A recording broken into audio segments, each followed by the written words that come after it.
Yes guys, we are back. In the previous episode, we of course went to Vrolik car reconditioning with the Type R, where we did some straightening work on it. And of course, we welded our fourth support of the subframe to the car. That's a closed chapter. We've made a lot of progress, and that's why in this episode, we're completely done with the bodywork. Because we still need to weld and attach a few parts, and then the assembly process can begin on this car. This thing has been on hold here in our workshop for so long that we're really a bit done with it. We want to enjoy it, and we want to show you that we can bring this project to a successful conclusion. So I'd say enough talking. Let's grab our little welding machine again and get to work.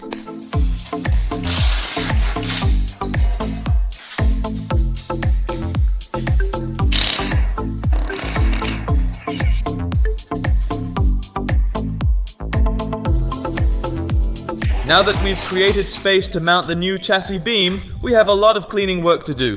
Because you can't weld it on directly like this. Is this a chassis beam? A chassis part. A chassis part. Yes, something like a headlamp bracket. Yes. Oh, well, I call it a chassis part, and here you have to drill out all the spots that are marked. Super happy with Vrolik because they gave us a special spot weld board. And this makes our lives so much easier. Because I don't know if you know this, but I think we've wasted about 10 or 15 drill bits drilling out those spot welds. Having one good drill saves a lot of work and really helps us. We did have some true primers though. Yes, indeed, we do have them. Zinc primer is a type of primer you can weld through. So once you've sanded it down, you can basically spray it over. You can also weld through it and it prevents rust. It's crucial when working with chassis parts or sheet metal to prevent rust, and zinc primer is the answer. So of course all those black parts have to be sprayed white again. Honda just does it with a quick psst. That makes no sense at all. No, so they really just do it for a moment. You can see none of this has been sprayed yet. We'll tape it off and spray it later. In the end, you won't see it anyway, but we just want to do it nicely.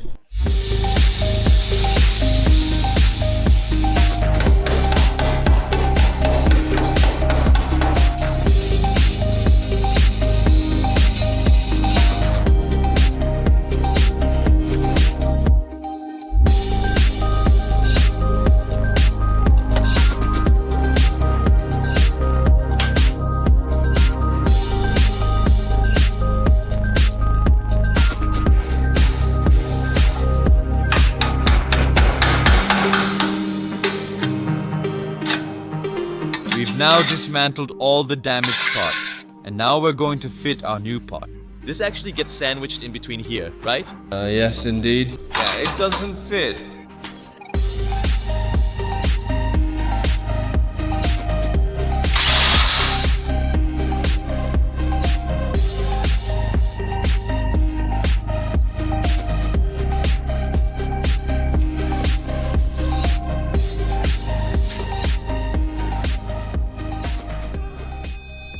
With almost everything ready, we won't weld yet. We need to fit the hood and position the headlights first. They might be slightly misaligned since the car took a hit. You can still adjust that now. And once it's fixed in place, it's fixed. There's no way back. Now we're going to see if we can get everything lined up nicely. If everything fits well with no major gaps, we'll weld it in place. You still have a lot of adjustment options around the headlights, the bumper, the hood, but it really has to be spot on.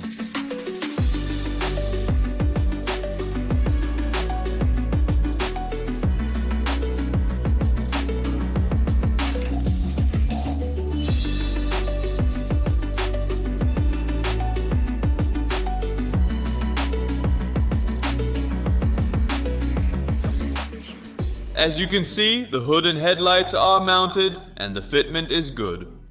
I'm ready to weld now. Small things like the gaps can still be adjusted. As you can see, it lines up evenly, which is great. The points should be closer. We can adjust that. The headlight isn't actually 100% fixed yet either, but I'm pretty happy with the lines too. It's just nice. It looks good. And yes, that means we can take the headlight off again, the hood will come off too, and the side panel will come off. Then we can weld everything in place for good. We're one step closer to finishing everything. Just seeing the car like this already makes me a little happy. I've seen it without headlights for months, which makes me a bit sad. Thumbs up. We're really happy, we're making great progress, and we're going to disassemble everything and start welding. Let's weld. Let's go.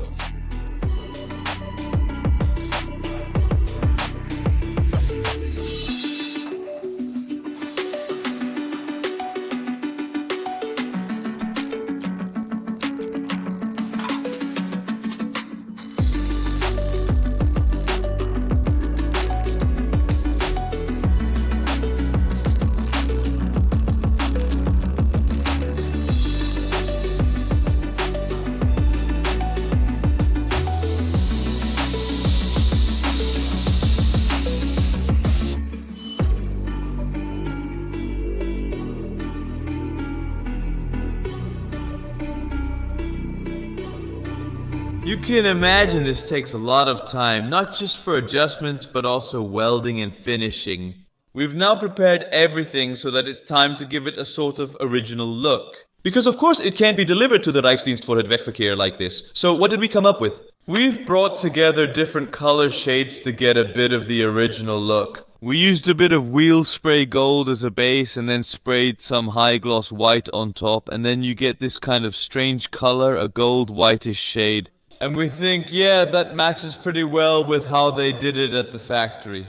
On the other hand, we can do this very easily. Spraying it white, completely smooth white, but we don't think that gives it the original look like it actually comes from the factory. Exactly, we actually want it. Look, at first we thought we'd just spray it completely smooth white, but then you immediately notice when you buy a car that something has been done to it. And now we actually wanted to bring it back to a bit of an original look, you know, by spraying it a bit gold, grey, whitish. That's right. No one in the Netherlands knows this car was damaged, and we want to keep it that way. So yeah, we're going to apply a sort of primer layer with matte gold, and then after that we're going to spray on a bit of white layer by layer, like you can see here. And yeah, hopefully it'll turn out looking pretty good, because we've already done this process once before with the Porsche 911 repair, where the cooler pack on the front right was completely torn off, where we fully welded it on. Yeah, let's start spraying it a bit, add a little white, mix it up a bit, and then we'll come back to it later with the end result. I hope we'll be completely happy. So I'd say enough talking, let's go.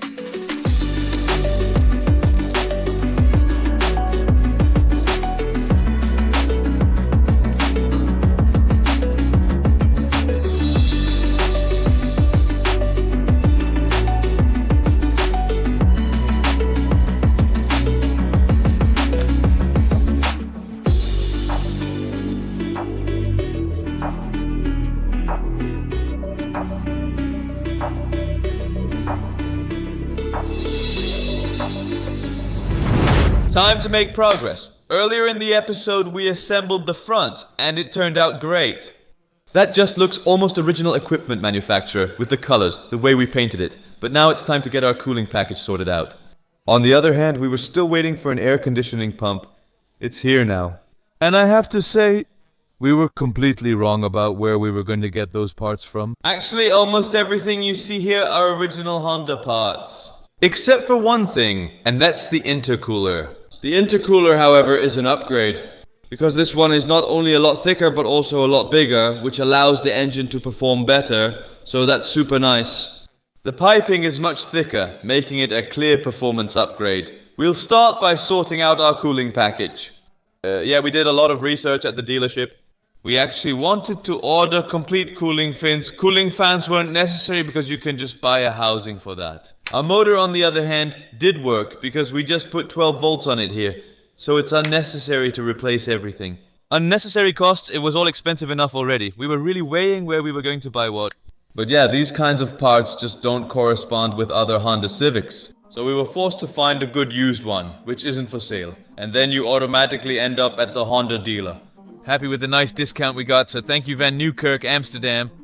I'd say that's enough talking. We're going to get our cooling package sorted out. Put the car back together. If all goes well, this episode will feature a properly working car that no longer overheats and can be taken for a test drive.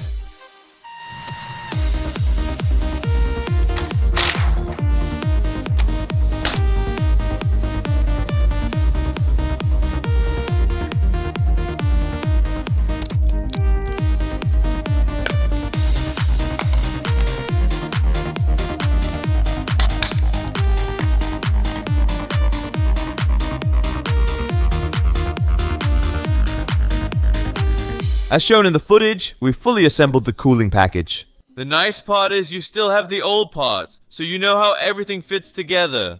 Because they're original parts, everything fits together smoothly.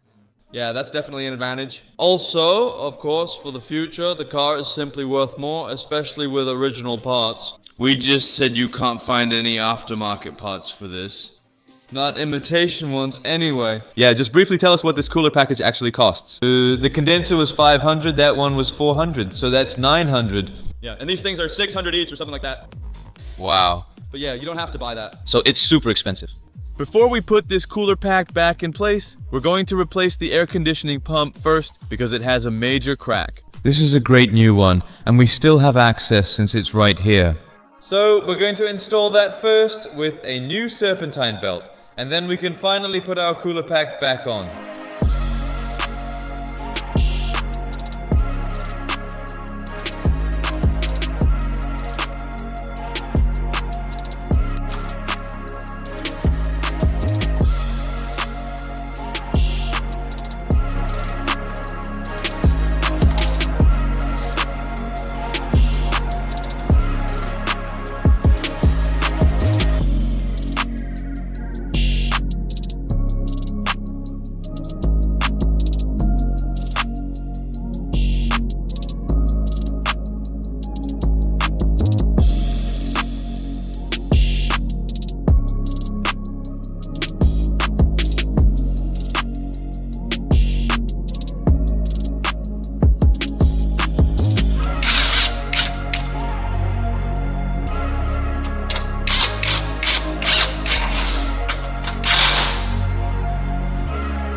As you can see, we've installed and connected the cooler pack. And yes, everything fits original equipment manufacturer, of course. Everything is original. Guys, let's take a look at our intercooler. This is quite an upgrade, as you can see. It's not just doubled in thickness, this whole thing is also made of aluminum, which makes it cool better. Guys, look how crumpled this one is too. We debated ordering an original or a used one, since both were still available. But we still wanted to make an upgrade, just to get better performance later on. This is also an intercooler pipe, which actually goes towards the turbo. Just look at how thin this is compared to the original. That's a huge difference, right? Let's check if it's really empty. There could be something inside. I've heard stories about a cloth inside. Just doing welding, you know. So they make it gas tight, and there was just a cloth inside. And then they installed it.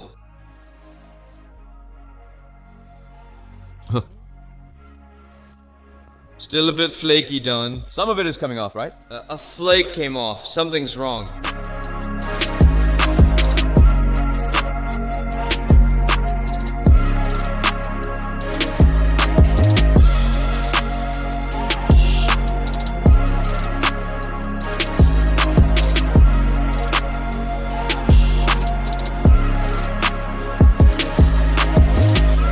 And then I'll hand you the key, Don. Thanks, we haven't heard it in ages. Not just that.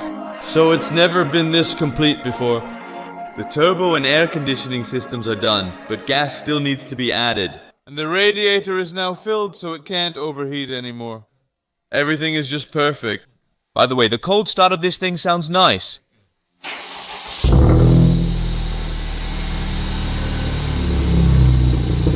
Oh.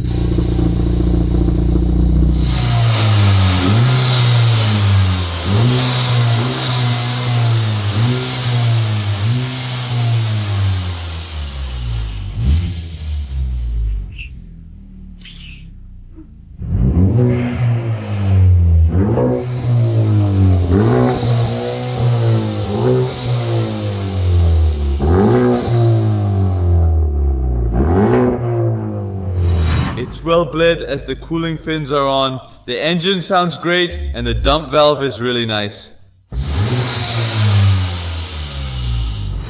What progress in the past few days, guys? The front has been welded in, the cooling system finished, and everything else attached to it is done as well. What else are we going to do? Maybe put the headlights in and the bumper bar, and then we'll call it a day. We've accomplished a lot this episode. Let's quickly install those items and check the headlights since we haven't done that yet. For all we know, a module could be broken or something, or maybe a bulb is out. Let's put it on. Let's go.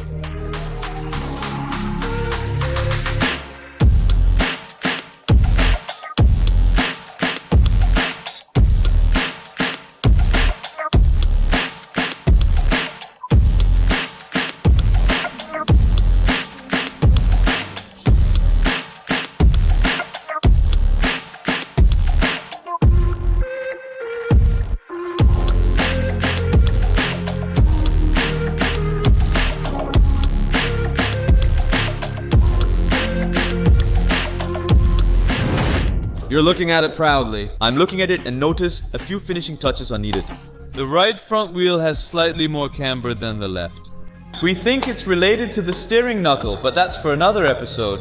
We really went all out. We've pretty much finished the front, just need to put the bumper on, and then we can do a test drive. I wish it were that simple, but we're not allowed on public roads. So in the future, of course, the interior needs to be prepared. Seat belts that are broken, a seat that's still torn, airbags that have deployed. That's why we're soon visiting Vibes, a great company that's repairing a seat for us. In the next Tide Park episode, plus seatbelts, guys. It's one to look forward to. Not subscribed yet? Subscribe now and enjoy the view. We gave it our all this episode. To get the car to where it is now, check out the upgraded intercooler. That thing is beefy. I'm happy with it. First test drive coming soon. Ciao.